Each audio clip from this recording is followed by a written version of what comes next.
Hello everyone, welcome back to our channel WebToTech. Today in this video, I'm going to guide you guys on a step-by-step tutorial on how to log into your OnePass account. In order to log into your OnePass account, first you'll have to open browser of your choice. Here I'll be using Google Chrome. On the very top, you can see search bar. In the search bar, you'll have to type in onepass.com.au. After you type in that, you'll have to press enter. You will be directed to the home page of OnePass. Now from here, you'll have to click on the login option on the very top.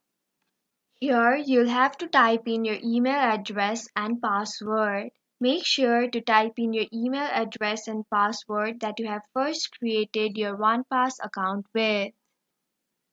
After you're done typing your email address and password, you'll have to click on the login option.